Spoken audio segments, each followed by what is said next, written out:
Hello everyone, welcome back to Too Sweet MTG and welcome to another Commander Deck Tech. In today's episode, we're going to be looking at Anzrag, the Quake-Mole. It is 2 red and a green for an 8/4 legendary creature Mole God. It has, whenever Anzrag, the Quake-Mole becomes blocked, untap each creature you control. After this combat phase, there is an additional combat phase. It also has, pay 3 red, green, and Anzrag must be blocked each combat this turn if able. Right, so 8 power for 4 mana. It's safe to say we left the vanilla test back in 2019. This beefcake of a mole is an immense commander. Played fair, it leads a creature-heavy aggressive deck, looking to get value from having multiple combat steps. Played unfairly, however, he's part of an infinite combo that can win a game of Commander as early as turn 3 or 4. This video will cover both, so you can decide what's right for you. Before we get to that, however, let's go over some key bits that the deck will need to run. Firstly, we need to make our opponents block Anzrag. While we can pay 7 mana to make it happen, we will be running some additional lure effects on top of this, which are cheaper ways of giving us that same effect. And yes, while not taking 8 commander damage is its own incentive, giving your opponents a choice is never what we're after. The second thing that we need is protection. I can't believe I'm complaining about Anzrag only having 4 toughness, but that does make it a little bit fragile for what we have planned for it. Especially when you consider that most of our opponents will happily trade any creature for this beast. What that means is that we need ways of protecting it so it's ready to get into combat again and again. Then finally, we need a way to profit from all those combat steps. We need to find ways of being up in value from all of that work. This could be as simple as giving Anzrag Trample, so we can start chipping away at our opponent's life totals. Or it could be from running other creatures with awesome attack or deal damage effects. That will mean we'll get value from them multiple times in a turn. So that's the plan. Before we jump into the cards to run, a quick note on how this video will work. What we'll be doing is going over all the sections that make up the deck. We'll give you a bunch of suggestions that you can pick from to make the deck your own. Any card we mentioned will be down in the description below. While you're there, please give the video a thumbs up.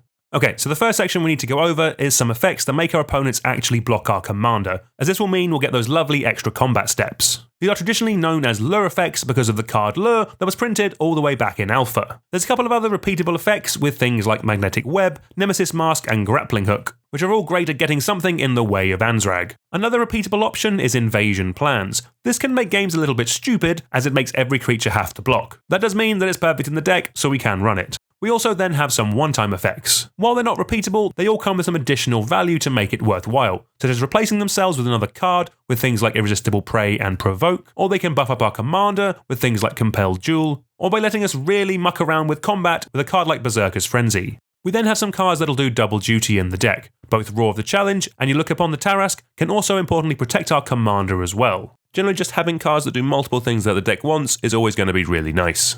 Talking of a little bit of protection, let's look at some dedicated bits that we can run to make sure Anzrag makes it through combat. First up, we have cards like Mithril Coat and Darksteel Plate. They're probably the best options that we have, as they're just constant ways of making our commander have indestructible. They're going to be fantastic, and we know they're just going to work. You then have Dolmen Gate. Basically, this is a one-sided fog for just our creatures when they get into combat. Moving on to some one-time options now, we first have Hajar, Loyal Bodyguard. Another vanilla test breaker that we can sack at any point to give our other legendaries a bit of a buff, but also importantly indestructible.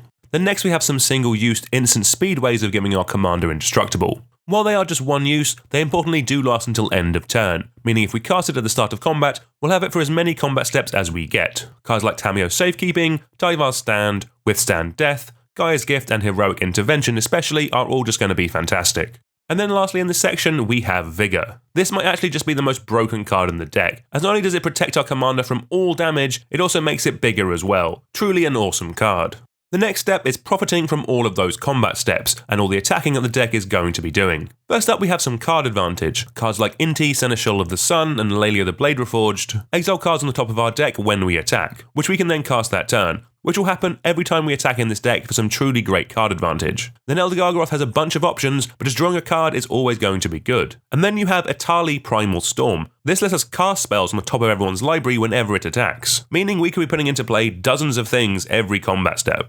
You then have cards like Toski, Bearer of Secrets, and Orhan Frostfang, which draw us cards whenever a creature gets through and deals combat damage to a player. Changing tack a little bit, we then have some cards that generate us mana when either we attack or deal combat damage to a player. There's a whole bunch of cool stuff here. We have things that add mana to our mana pool, like the Radas, or on some big dragons like Savage Ventmore or Cluth. You have treasure makers with cards like Lannery Storm, Professional Facebreaker, and Goldspan Dragon, and then even some cards that get lands out of the deck with Atalan Jackal. You then have cards like Delina Wild Mage that can make us non-legendary tokens of a creature when it attacks. This can double up some of the other cool attack triggers in the deck, or can just make us another copy of Anzrag for some extra combat fun. Next up, we have some bonus power and toughness with Pathbreaker Ibex. This will make our whole board very large, especially when it attacks with our 8-powered commander. The added trample to the whole board as well is going to be super nice. We then have a card that I think is going to be really cool, especially when we put it onto our commander, and that is Bone Sabers. This puts 4 counters onto the equipped creature every time it attacks. And in this deck, where we're going to be attacking a lot, it'll mean soon that Anzrag will be one-shotting opponents. Then next we need to talk about Unnatural Growth and Zopandrel Hunger Dominus. These both double the power of our creatures at the beginning of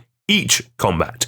Each very much being the important word here. As importantly, these trigger every time we get a bonus combat phase. These honestly have the potential to make Anzrag and the rest of our board scarily huge. Then lastly, we need some ways of giving our commander trample. As while we need it to be blocked every turn, we still want the damage to get through. You have plenty of options in Gruul. You have equipment and enchantments like Onaginata, Rancor, Shadow Spear, and Rings of Colonia. These are all just good, cheap to cast options that I think will work really well. You then have creatures and artifacts like Tatamunge Witch, Archetype of Aggression, Heartwood Shard, and Titanoth Rex. Again, all really great options. You can pick the ones that you like the most here. Next up is our card draw section. We've gone over some options that give us card advantage when we attack, but these are here to help get us to that point. First up, we have some options that draw us cards equal to a creature's power. Very good when you have an 8-powered commander sitting in the command zone. Cards like Garruk Primal Hunter, Return of the Wild Speaker, Soul's Majesty, and Rishkar's Expertise are all awesome at keeping our hand nice and full. Next up, we have some effects that draw us cards equal to the amount of combat damage that a creature has done. Again, really good with an 8-powered commander. Both Hunter's Insight and Hunter's Prowess will do a ton of work in the deck. You then have Family's Favour. I really like this card, as what's nice about it is it's also a way of protecting Anzrag. As importantly, it'll get a shield counter on it every time it attacks. But then when our opponents have run out of blockers and it connects, we'll get to draw a card. And then lastly, we have Fight Rigging. Basically, this will put a counter on our commander every turn, but importantly for our card draw, we'll basically get to cast a spell under it straight away. Next up is our ramp section. These are the dedicated spells to help us cast our commander and our other busted spells nice and early. First up, we have a healthy selection of 1-mana dorks. These are creatures that tap for mana. Why we like these in the deck is that when we get the extra combat step with our commander, it untaps all of our creatures, not only the ones that have been attacking. What that means is that we can cast some spells before combat, swing through and do the whole thing the deck is trying to do to get an extra combat step. When we get one, we'll untap all of our creatures, including our mana dorks. That means they'll be untapped and ready to go for our second main phase. Also at 1 mana, you have Soul Ring, which we're probably still running because it's just good. At 2 mana, we have Black Market Tycoon, which like the mana dorks lets us tap for a mana in the form of a treasure. Because it is a treasure, it importantly lets us bank the mana so we don't have to use it straight away. You then also have Goblin Archaeomancer, which will just reduce the cost of so many of our spells over the course of a game. At 3 mana, we have Circle of Dreams Druid and Gwenna, Eyes of Gaea. These both tap for a bunch of mana, which will just get so much better when we get to use them twice in a turn. And then lastly, we have Transverse the Outlands. 5 mana to get 8 lands out of our deck and put them into play seems like a very good exchange to me. Next up is our interaction section. And like with most decks, we need to start with 8 bits here and then go up from there the more competitive that our playgroup is. First up, we have some instant speed ways of interacting, with cards like Abrade, Wild Magic Surge, Beast Within, and Chaos Warp.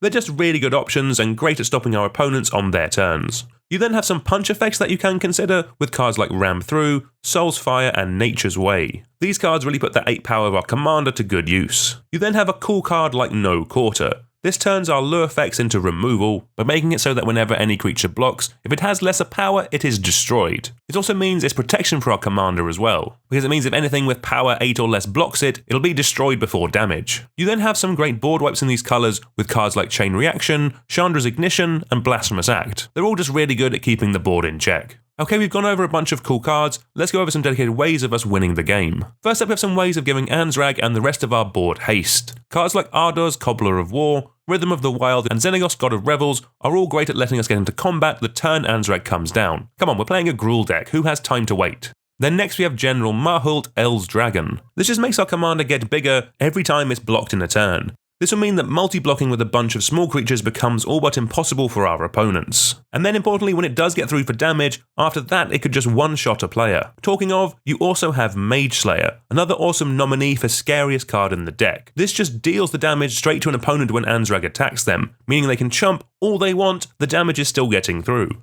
Similar to Mage Slayer, we then have Invasion of Ikoria. On the front side, it's a creature tutor, but if we can flip this battle, it turns into Zilthora, Apex of Ikoria. This importantly means our creatures can assign combat damage as though they weren't blocked. Think of it as like Super Trample, if you will.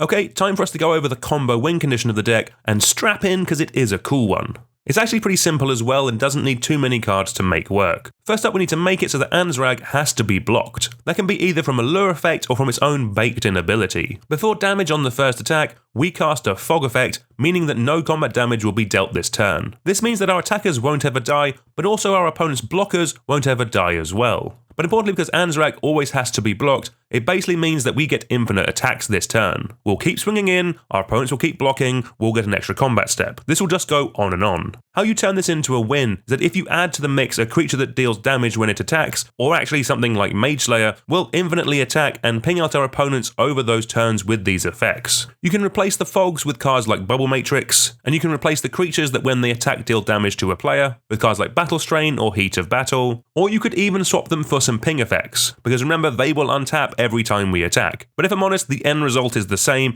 infinite combat equals infinite death. Remember as well that if we have on board any of the cards that make mana when we attack, we'll then make infinite mana. If we have creatures that draw us cards when we attack, we can draw our whole deck. Honestly, this whole thing could be super strong. Rounding off the deck with some utility lands, and we have some very cool options for us to look at. First up, we have Tyrite Sanctum. Remember, our commander is a god, so for just 4 mana this will put an indestructible counter onto it, meaning it's never dying in combat, a truly awesome effect. For a one-time version of that effect, you have Plaza of Heroes, still going to be really nice to have access to. For some added trample redundancy, we have Skarg the Rage Pits. Honestly, great at pushing some extra damage through. For some nice fixing, and the bonus of giving an opponent a blocker so you can get the ball rolling, you have Forbidden Orchard. And then lastly, we have the hideaway lands in our colours, with Mosswort Bridge and Spine Rock Knoll. Both of these we're basically guaranteed to activate, so they're just free card advantage. Right, we're going to end the video there. Thank you all very much for watching. If you're new, please consider subscribing to the channel. Only 8.6% of people who watch my videos are subscribed. If you could subscribe, it'd greatly help me out, help me make more content, help me dedicate more time to the channel. And if there's any other commanders from Murders at Karlov Manor that you would like me to take a look at, put it down in the comments below and I'll check it out. But until next time, I'll see you all soon. Goodbye.